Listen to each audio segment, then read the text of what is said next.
In the name of Allah, the most gracious, the most merciful. This video addresses an important question. Is it permissible to close one's eyes during prostration in prayer? And what consequences might be associated with this act? Viewers are guided through the rulings of Islamic scholars regarding whether closing the eyes in sujood is allowed or not, and under what circumstances it may be permitted. The video also explores what happens to those who habitually close their eyes while prostrating, and what evidence scholars have presented on this matter. Prayer is described as the second pillar of Islam, and the Holy Quran emphasizes its importance more than any other act after faith. Prayer brings a servant closer to their Lord, a closeness unattainable through any other deed or state. Through establishing prayer, a Muslim receives blessings such as the remembrance of Allah, His proximity, His presence, and the privilege of speaking with Him.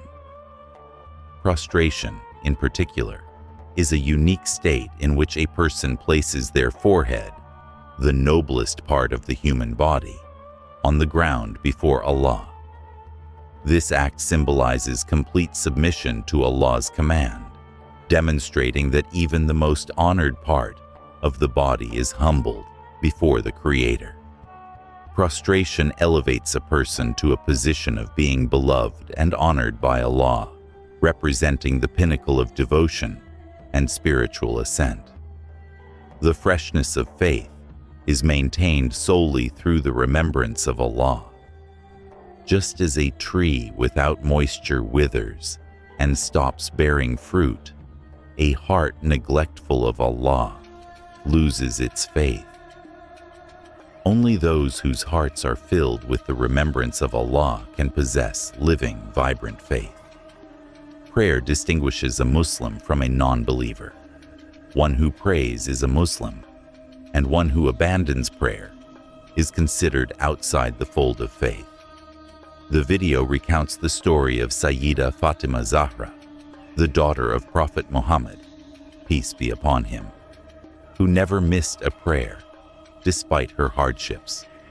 Once, the Prophet visited her home and found her struggling to stand for prayer. She fell 5 times due to weakness. When he asked what was wrong, she explained that she had not eaten for 5 days. This example highlights the unparalleled commitment of the righteous predecessors and serves as a reminder for women today, who often cite household chores and fatigue as excuses for missing prayers. The video also issues a strong warning regarding loudspeakers in mosques, stating that they will testify against those who hear the call to prayer, but do not attend the mosque, thus doubling their sin. It laments that while all of creation, birds, beasts, trees, stones, every drop of the sea and river remembers Allah, human beings remain heedless of prayer and the remembrance of Allah, often engrossed in entertainment late into the night and asleep at dawn. Before discussing the rulings on closing the eyes in prayer, the video emphasizes the importance of understanding how the Prophet, peace be upon him, performed his prayers as he instructed, "Pray as you have seen me praying." The Prophet's prayer was exemplary in every way, marked by profound humility, devotion, and focus. Even before his prophethood, he spent long periods worshiping in the cave of Hira. After receiving the command to pray, he prayed in secret initially. His voluntary prayers were so intense that tears would flow from his eyes, and he would become so absorbed in devotion that he detached completely from worldly concerns. No one has ever prayed a prayer as perfect and accepted as his. Tahajjud prayer was initially obligatory for him, and he was commanded to remember his Lord in the morning and evening, to prostrate for long hours at night and to glorify Allah. According to commentators, the command to pray long at night remained for a year, after which night prayer became voluntary instead of obligatory. Even after tahajjud became voluntary, the Prophet continued to pray extensively at night with lengthy recitations. When the 5 daily congregational prayers became obligatory, he fulfilled this duty in the most excellent manner until his last breath. His prayer was unmatched in humility and devotion. As recorded in Sahih Bukhari, when someone asked Aisha, the mother of the believers, to describe something extraordinary she had witnessed of the Prophet's prayer, it became clear that his concentration and awe of Allah in prayer were beyond compare. When asked about anything strange or extraordinary regarding the Prophet Muhammad, peace be upon him, his wife, Lady Aisha Siddiqah, may Allah be pleased with her, replied that nothing about him was ordinary. Everything he did was remarkable. She recounted an incident that occurred one night when the Prophet came to her, lay down for a while, and then asked her to leave him so he could worship his Lord. He then stood for prayer and began to weep so intensely that his tears flowed down to his chest. He continued weeping in his bowing, then in his prostration, and even after raising his head from prostration. He remained in this state until Bilal, may Allah be pleased with him, came to announce the dawn prayer. When Aisha asked him why he wept so much, despite being sinless and forgiven, the Prophet replied, "Should I not be a grateful servant?" The Prophet endured many hardships while praying. In Sahih Bukhari, it is narrated that one day, while he was praying in the sacred sanctuary, the Quraysh sat watching and mocking him. Abu Jahl suggested that someone bring the intestines of a camel and throw it on the Prophet's neck when he went into prostration. This was done, and the Prophet suffered greatly. Sahih Muslim narrates from Hudhaifa, may Allah be pleased with him, that one night he had the opportunity to pray behind the Prophet. The Prophet began reciting Surah Al-Baqarah, and Hudhaifa thought he would stop after 100 verses, but he continued. He then completed Surah Al-Baqarah and moved on to Surah Al-Imran, finishing that as well, and then began Surah An-Nisa. The Prophet recited slowly and deliberately, pausing at each verse to glorify Allah and make supplications according to the meaning of the verse. He then bowed for as long as he had stood and prostrated for as long as he had bowed. On another night, Auf, may Allah be pleased with him, was with the Prophet. After using the miswak and performing ablution, the Prophet stood for prayer, and Auf joined him. In a single rak'ah, the Prophet recited the entire Surah Al-Baqarah.